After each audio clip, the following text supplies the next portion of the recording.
અમારી ભેંસો જે કપાસિયા નથી ખાતી ને, એ કપાસિયા તેલમાં તમારા ઘરની રસોઈ બને છે. આ કપાસિયામાંથી તેલ નીકળતા ક્યારે તમે જોયું છે? આ લોકો એવું કહેતા હોય છે કે કપાસની અંદર તેલ આવે એ તેલ ખવાય. આજે જે લોકો વિદેશની કંપનીઓનું કપાસિયા તેલ જે સમજીને ખાતા હોય, તો આ કપાસ નાખ્યો છે અંદર, અને કપાસનું તેલ જે આપણે ઘરે જ તિરુપતિ સોયાબીન કે કોઈ પણ કંપનીનું તેલ ખાતા હોય, એ તેલ એકદમ વ્હાઈટ પાણી જેવું આવે છે.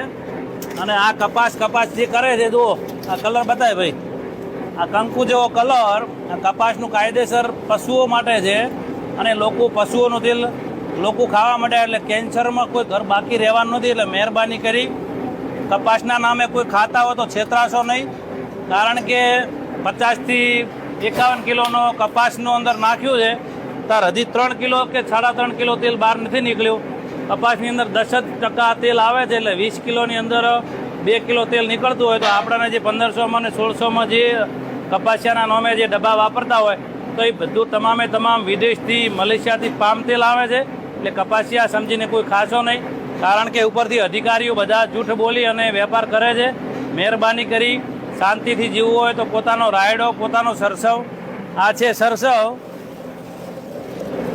આ સરસવની અંદર 40% તેલ નીકળે છે, તો છતાંય 2800 રૂપિયામાં 15 કિલોનો ડબ્બો પડતો હોય, એના 1600 રૂપિયામાં કપાસિયાના નામે જે ઉલ્લુ બનાવતા હોય, તો હજી સાવચેતીથી જીવનમાં સુખી થવું હોય તો બદલાવ લાવી દેજો, નહીંતર કેન્સરના ભરડામાં કોઈને બાકી રહેવાનું નથી.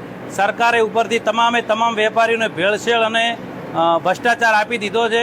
પોતાની રીતે સુખી થવું હોય તો કોઈનો વિશ્વાસ